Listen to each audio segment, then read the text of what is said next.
I'm really a swell guy after all. Stalag XVII wasn't just another World War II prisoner of war drama. It was a brutal collision of creative wills, casting chaos, and behind-the-scenes turmoil that nearly derailed the entire production before it became Billy Wilder's masterpiece. We're talking about how a Hollywood legend wore $1,000 shoes in the mud to prove his dedication. We're talking about casting decisions that would have completely changed cinema history. We're talking about studio executives so furious about the film they nearly shelved it permanently.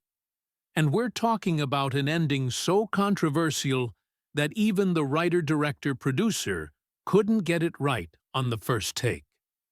Today, we're unveiling the 20 weirdest, most shocking, and most unknown facts about Stalag XVII, plus one absolutely stunning bonus revelation that will make you never watch this film the same way again. Fact 20.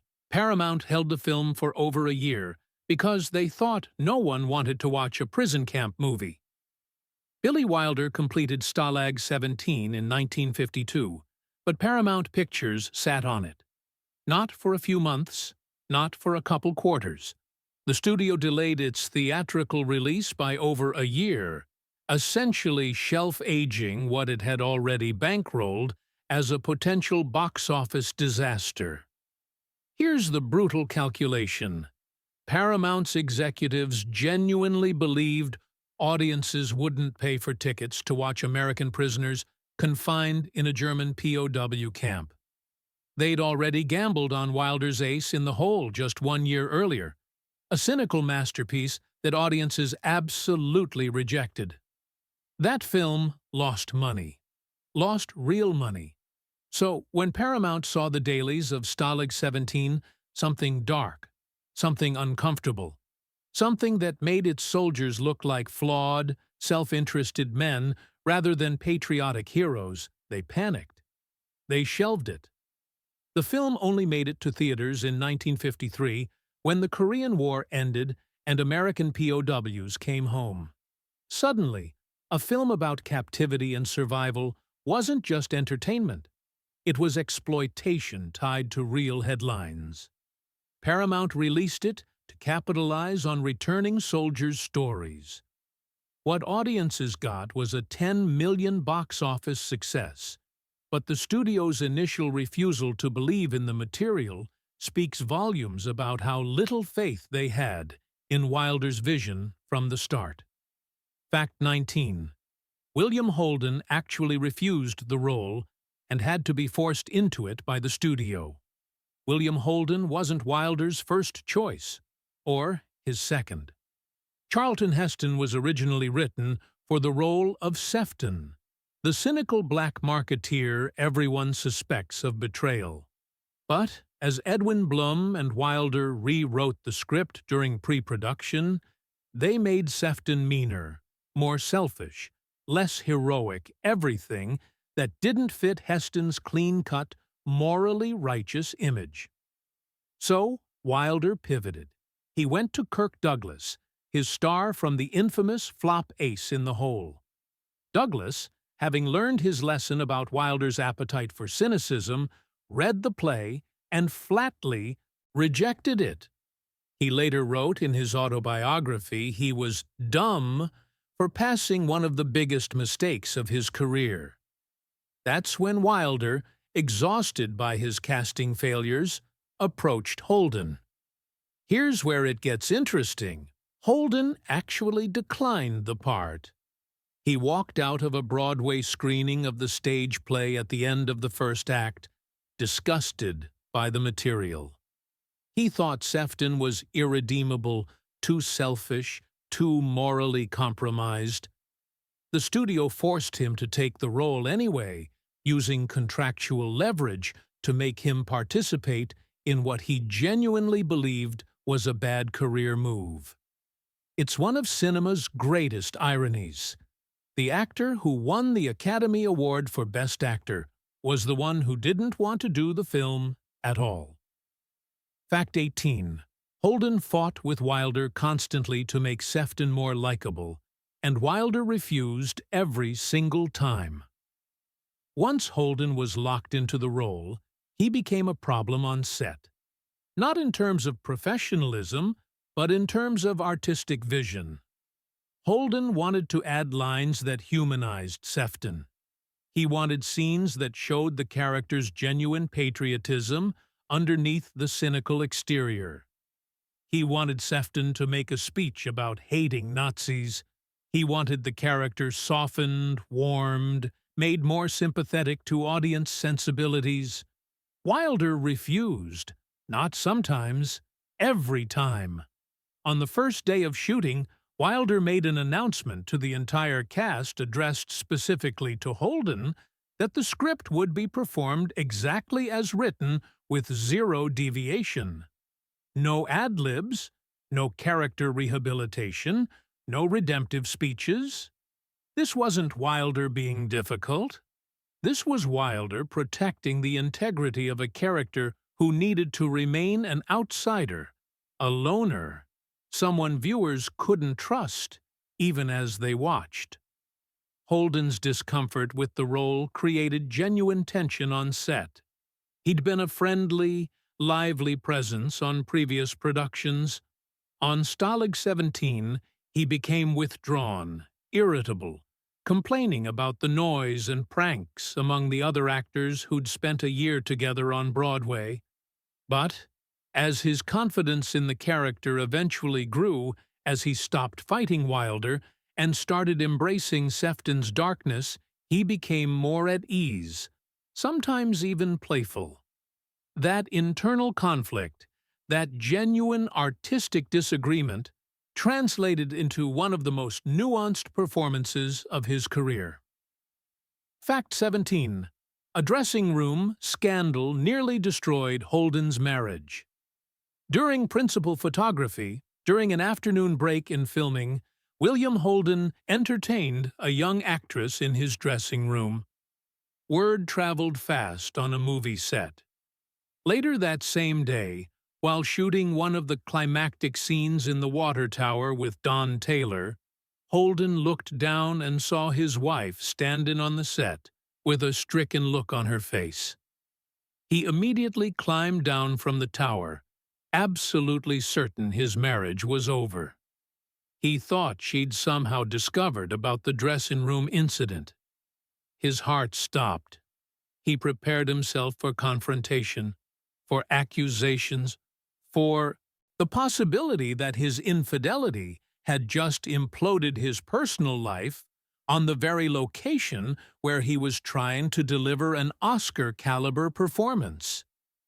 He reached his wife, bracing for the worst. She told him she'd accidentally wrecked their car. Not the dressing room. Not the actress. The car. Holden later reported feeling greatly relieved, which says everything about the state of tension on this production, where an actor was simultaneously battling with his director about character choices, fighting to maintain his marriage, and delivering one of his career-best performances in brutal, muddy conditions. Fact 16. Otto Preminger, a famous dictatorial director, deliberately sabotaged his own performance as an actor. Otto Preminger, one of Hollywood's most legendary and legendarily difficult directors, took a rare acting role as the camp commandant, Colonel Oberst von Scherbach. Before filming began, Preminger made an unusual confession to Billy Wilder. As a director, he only shouted at actors if they were late or didn't know their lines. So, here's the deal he proposed. If Preminger ever flubbed a line during Stalag XVII, he'd present Wilder with a jar of caviar as compensation. This wasn't a serious bet.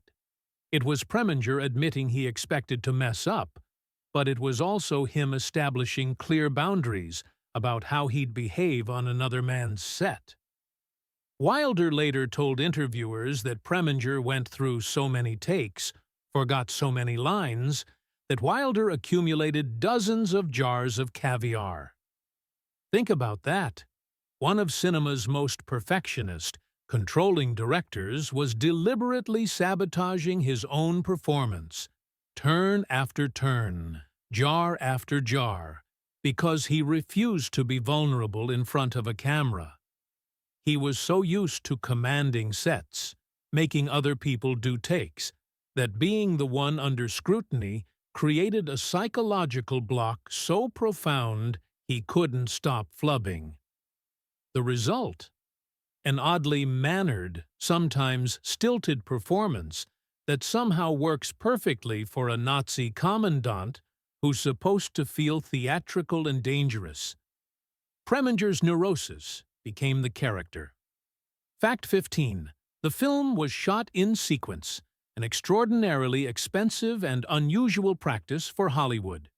Billy Wilder made a radical decision. Stalag XVII would be filmed in chronological order. Scene 1 first, then Scene 2, then Scene 3, following the exact narrative sequence of the screenplay.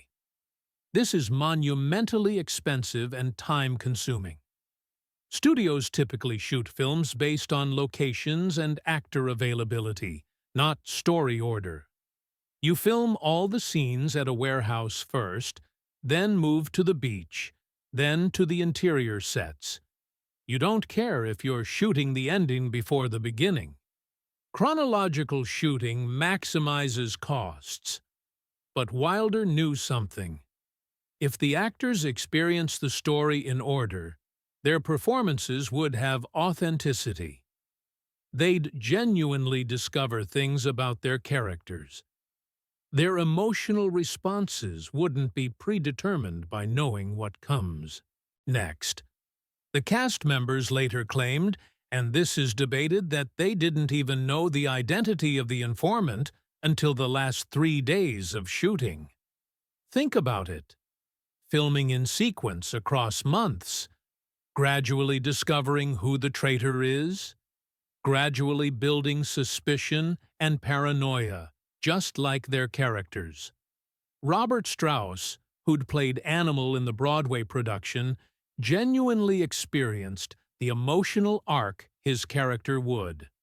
It's a directorial choice that cost Paramount more money than conventional shooting, but it resulted in performances so organically developed that viewers couldn't tell whether they were watching genuine shock or trained acting. That's the power of Wilder's method. Fact 14.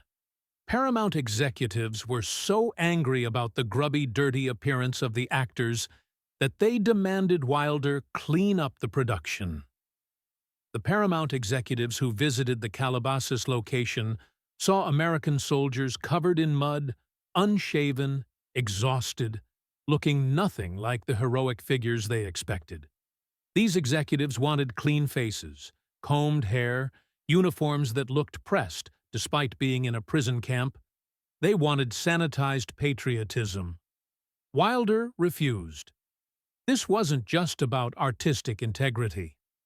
Wilder's mother and stepfather had died in the Auschwitz concentration camp. He'd fled Germany when Hitler came to power. He understood that prisoners in actual camps looked like prisoners desperate, degraded, stripped of dignity. One executive even suggested Wilder make the camp guards Polish instead of German to improve the film's marketability in West Germany, which was becoming a crucial market for Hollywood revenue. Wilder's response was absolute refusal. He demanded an apology from the executive. When it never came, when Paramount refused to back down and Wilder refused to compromise, something broke between the director and the studio. Wilder's contractual commitment to Paramount ended after this film. He wouldn't extend beyond Stalag XVII. The studio's insistence on prettifying fascism, on sanitizing genocide, on marketing to the very nation that had murdered his family, that was the point where Wilder walked away from Paramount. The grubby, dirty appearance of the film wasn't a budget concern or an artistic flourish. It was a personal, moral stance that cost Wilder his studio relationship. Fact 13. Billy Wilder wore $1,000 shoes into the mud to prove he wasn't asking actors to do anything he wouldn't do. The John Show Ranch in Woodland Hills, California, where the 7-acre POW camp was constructed, was perfect for authenticity, but devastating for creature comforts. The shoot began in February 1952, the rainy season in California. The compound turned into a mud pit. Day after day, actors and crew trudged through muck. This wasn't movie magic. This was miserable, cold, filthy production conditions that wore on everyone's patience and morale. Billy Wilder showed up in the most expensive shoes he owned, leather dress shoes worth what some crew members made in a week. He deliberately did not use the wooden planks that had been laid down to help people navigate the mud. He walked directly into the compound each day, ruining his footwear. Why? He wanted the cast and crew to see their director suffering the same conditions they were suffering. He couldn't ask them to work in hell without demonstrating he was willing to work in hell too. It's a small gesture. It's also profoundly revealing about leadership. Wilder understood that dictating from a comfortable distance creates resentment. But sharing the punishment? That creates solidarity. Those expensive shoes became mud-caked wreckage, visible symbols that Wilder wasn't separate from his production. He was part of it. The message was clear. If Wilder could ruin $1,000 shoes, actors could certainly endure mud for their craft. Fact 12. Stanislas Kasava, the real POW who appeared in the film, was actually hired as a technical consultant, but had to be given an acting credit as camouflage. One of the actors in the film wasn't really an actor at all. Stanislas Kasava, credited sometimes as Robert Shawley, was a genuine prisoner of war in Stalag XVII-B for nearly 3 years. After World War II ended, Paramount Pictures hired him, gave him a Screen Actors Guild card, and added him to the cast of several films. What Paramount was actually doing was using him as an unpaid assistant production designer. There was no Screen Extras Guild at that time, no union protecting background actors, so Paramount exploited a loophole. Buy him a SAG card, put him in the movie with a few lines, and suddenly his knowledge of the actual camp was available to the production team. Kasava had been shot down in his B-17 bomber by German fighter pilot Otto Peter Stamberger. He survived years of captivity. Now he was back on a Hollywood soundstage, describing authentic camp details to make the sets credible. The production depended heavily on his recollection of how the actual prison compound looked, how it functioned, the psychological atmosphere of confinement. Kasava remembered everything. He became invaluable. And when his scene was filmed, him looking through that telescope at the Russian compound, something revealing happened. He'd taken off his wedding band. Visible in the frame is the tan line on his ring finger where metal had protected his skin from sun exposure. That detail is pure authenticity. That's a man who'd really been imprisoned, really missed his wedding ring, really knew what he was talking about when he described the compound to Wilder's crew. Fact 11. The character of Sefton was loosely based on a real prisoner named Joe Palazzo, who exploited his fellow POWs, Edmund Trzynski, who co-wrote the play with Donald Bevan, based the character of Sefton on an actual prisoner in his compound named Joe Palazzo. Palazzo was a flyer in Trzynski's barracks, who understood human psychology and supplies scarcity better than almost anyone.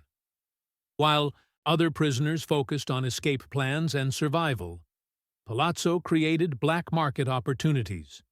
He bartered. He negotiated.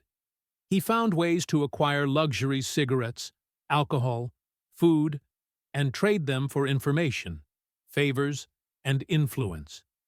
Palazzo understood that in a prison camp, economics doesn't follow normal rules. Scarcity creates value. Isolation creates desperation. Opportunity creates power. He became wealthy inside the compound. He became untouchable. And he became, inevitably, the subject of suspicion. Other prisoners resented his privilege.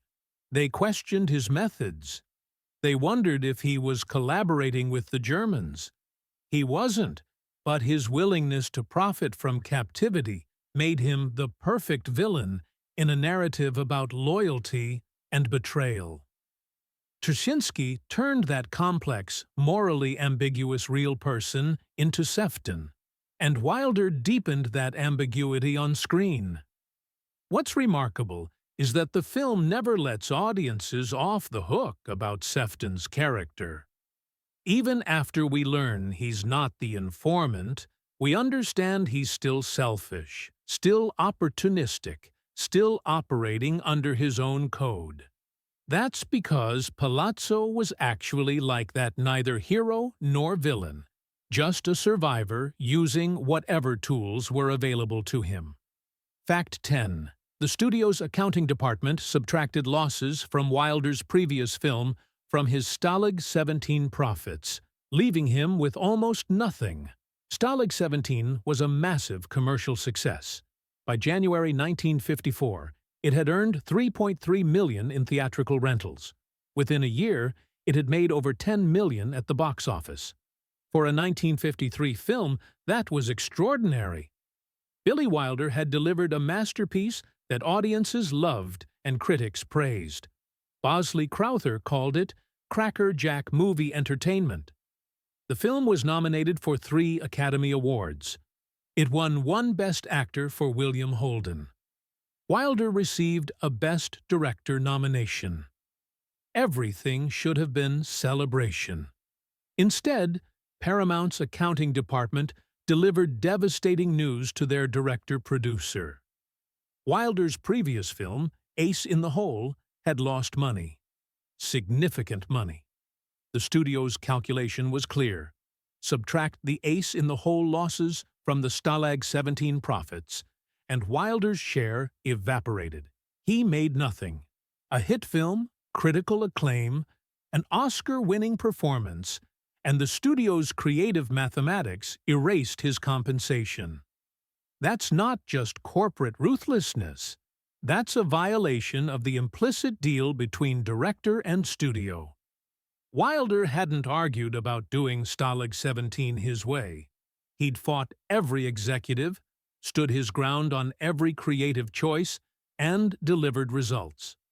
And the studio's response was to shuffle accounting entries and pretend his success was actually a failure.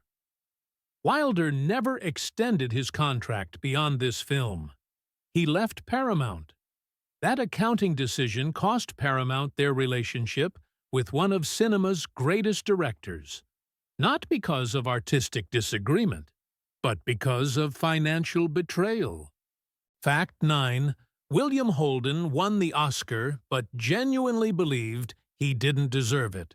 William Holden attended the 1954 Academy Awards ceremony, certain someone else would win Best Actor. He'd given a solid performance. He knew that. But he also knew Burt Lancaster had been extraordinary in From Here to Eternity. He knew Montgomery Clift had delivered a career best performance in the same film. He believed either of them deserved the award more than he did. When they called his name, Holden won his only Academy Award in his entire career. What should have been a moment of triumph felt, to him, like a participation trophy. He later said, "I felt adequate in Stalag XVII, but I was never really simpatico with Sefton." He believed the Academy was compensating him for being overlooked when he was nominated 3 years earlier for Sunset Boulevard. He believed they were evening a score rather than honoring his actual work. Here's where it gets remarkable. The TV broadcast of the Academy Awards had a strict cutoff time. The ceremony was running long. When Holden won, producers told him he had to be brief. He grabbed the Oscar and said simply, "Thank you, thank you." 30 seconds later, he walked off. It's one of the shortest acceptance speeches on record. Frustrated by the situation, Holden personally paid for advertisements in Hollywood trade publications, Variety, The Hollywood Reporter, and others. In those ads, he thanked the people he wanted to acknowledge during his Oscar moment.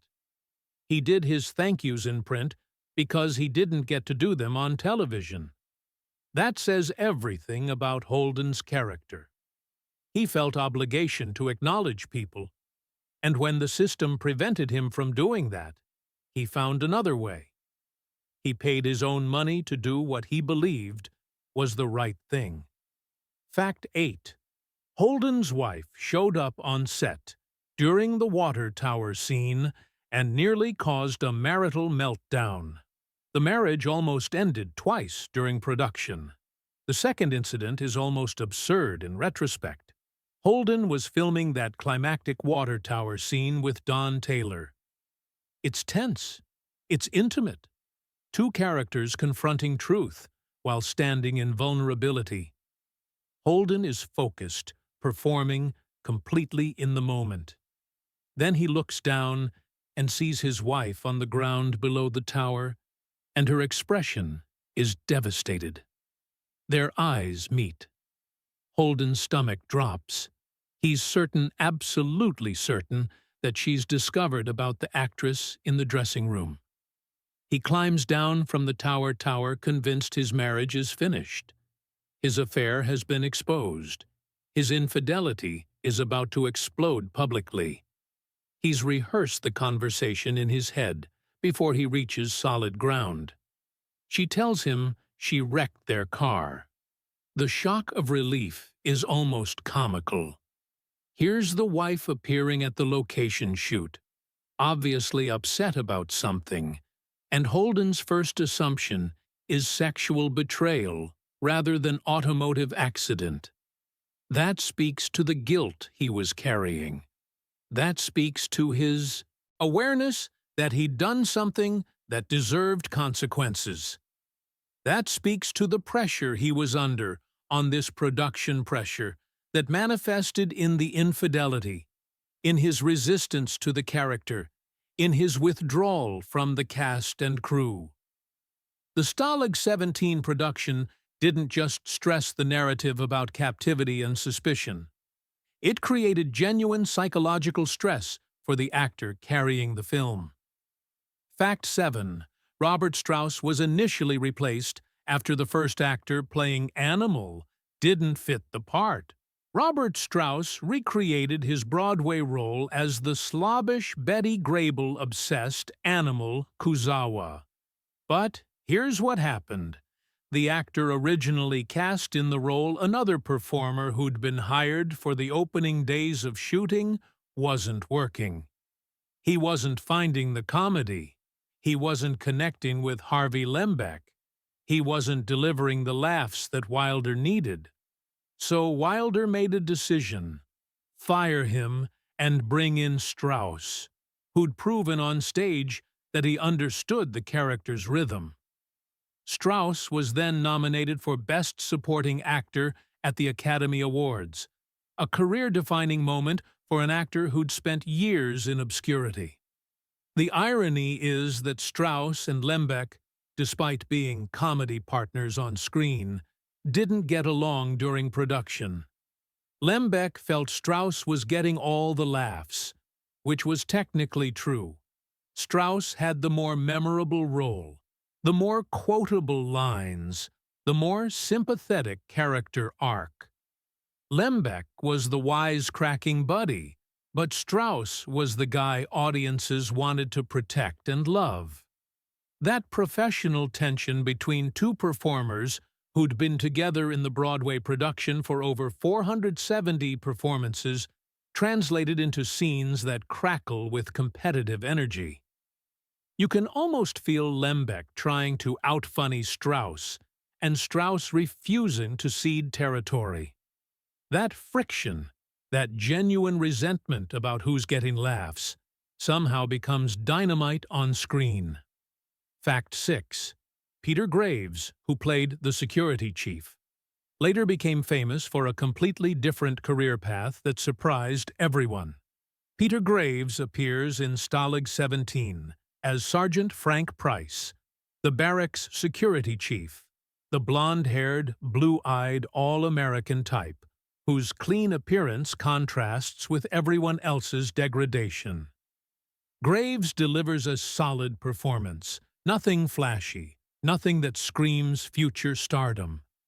He was following the traditional path of a contract actor, appearing in various studio films, building credits, hoping to break through. But Graves didn't become a major film star. He became a television legend. Years later, he would become famous iconic, really as the star of the television series Mission: Impossible, where he played Jim Phelps, the leader of an elite espionage team. That was Graves's career definition: television, not film.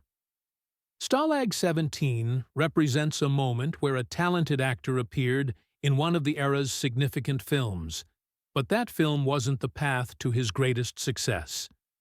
His greatest success came through a medium that, in 1953, was still considered inferior to cinema: television. Yet it was in television that Graves would become a household name, recognized by millions, remembered for something that had nothing to do with Billy Wilder's war drama. Fact 5.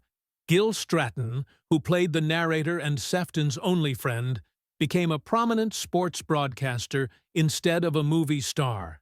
Gil Stratton Jr. appears in Stalag XVII as Sergeant Clarence Cookie. Cook, the narrator, who introduces the story and serves as Sefton's only genuine friend in the compound. Stratton's voiceover is charming, knowledgeable, intimate. He makes audiences feel like they're hearing from someone who lived through the experience, someone trustworthy telling an insider story. It's a remarkable performance because it carries the entire emotional weight of audience orientation. We trust Cookie. We believe Cookie. We want Cookie to be right about Sefton. After Stalag XVII, Stratton could have continued as an actor. He had natural charm. He had demonstrated ability. Instead, he became a sportscaster, a prominent one. Los Angeles sports broadcasts.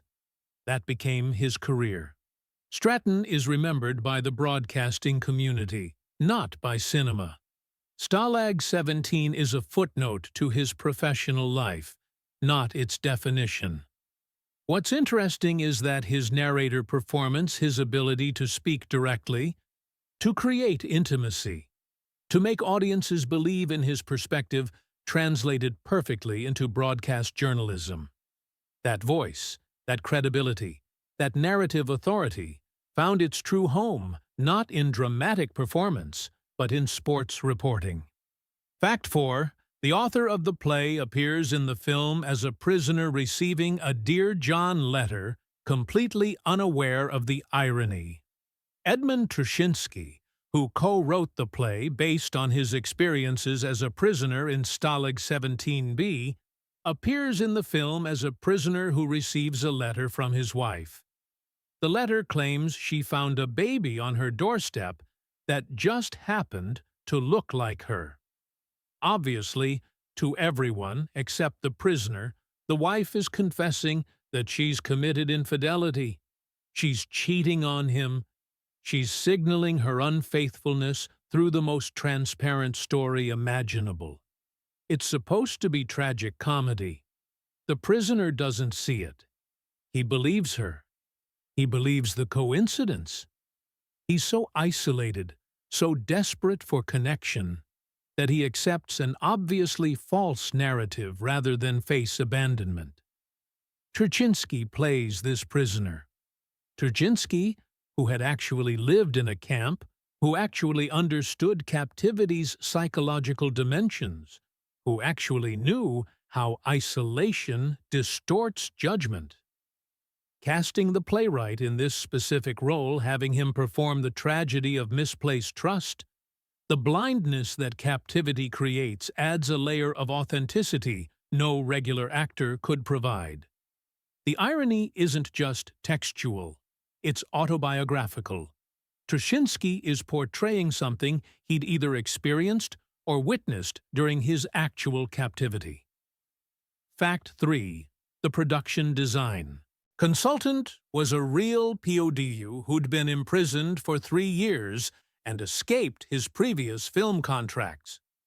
William Lachasse had a minor role in Stalag XVII, but his real value to the production was his authentic knowledge.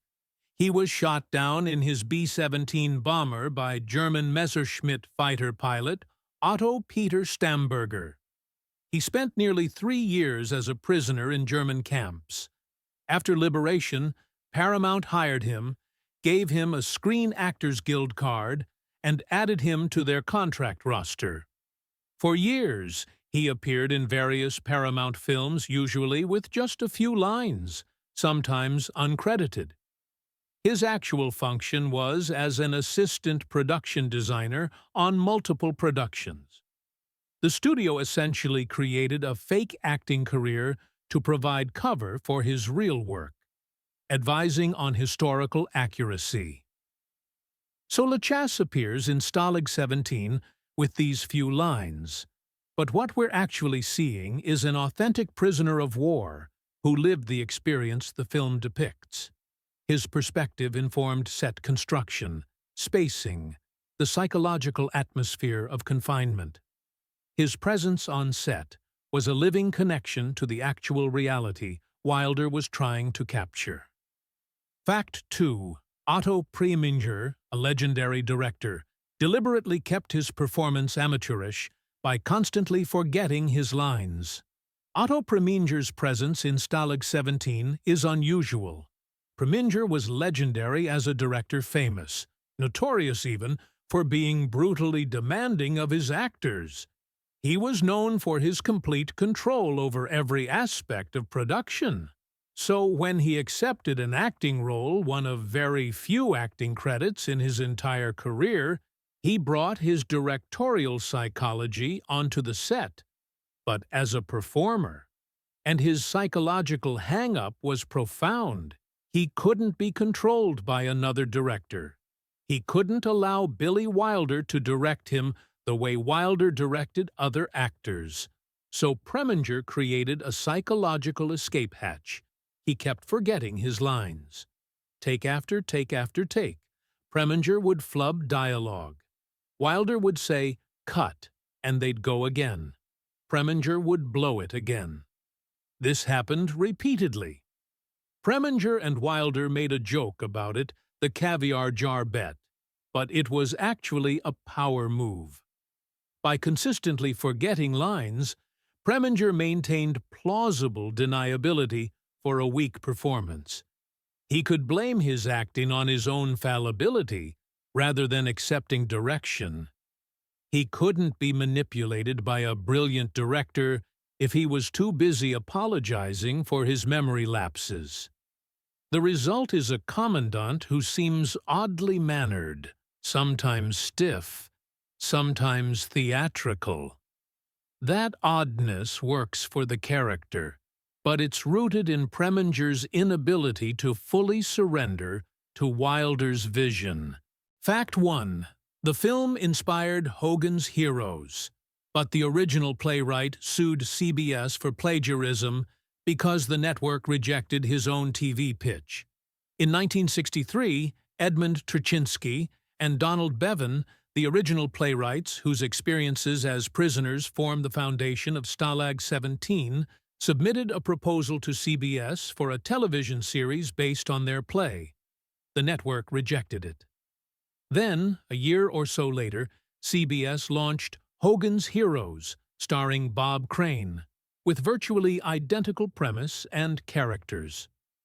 The show featured a POW camp setting, prisoner-led schemes, bumbling German guards, a commandant fooled by subordinates, and the fundamental structure of clever Americans outwitting their captors.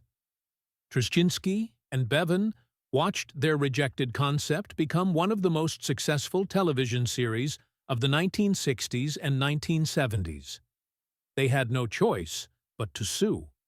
The legal action alleged copyright infringement and misappropriation of their intellectual property.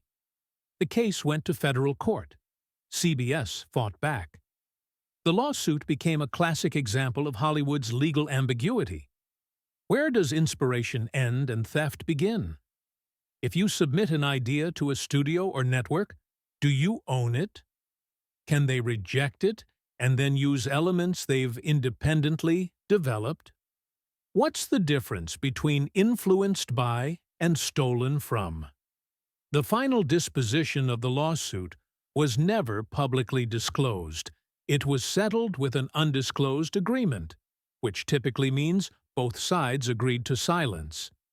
Hogan's Heroes ran for 7 seasons, 1965 to 1971, becoming a cultural phenomenon, while the Stalag XVII writers never received credit or compensation for the inspiration that shaped television history. The settlement's confidentiality means viewers will never know exactly what CBS admitted to, what they denied, or what price they paid for the ambiguity. Bonus fact: the script ended with Sefton slipping down into the tunnel beneath the barracks, delivering his bitter farewell. If I ever run into any of you bums on a street corner, just let's pretend we've never met before. It's dark, it's cynical, it's thematically appropriate. But when Wilder and Holden performed the scene, something felt incomplete. The departure was too abrupt, too anticlimactic. The audience needed something more, not a redemption arc, not a softening of character, but a final beat that acknowledged something had shifted. So Wilder did something remarkable. He had Holden pop back up through the tunnel opening.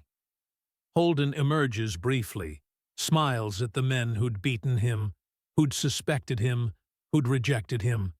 Then he salutes a small, ironic, almost defiant gesture. Then he disappears again. That final moment, unscripted, unplanned, completely instinctive, became the perfect punctuation. It's not forgiveness.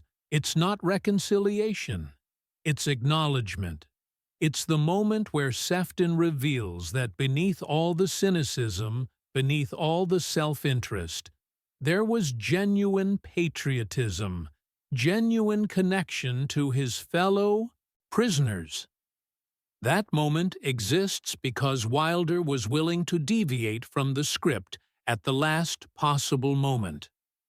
That moment exists because Holden, after months of resistance, had finally become comfortable enough with the character to discover something authentic within him.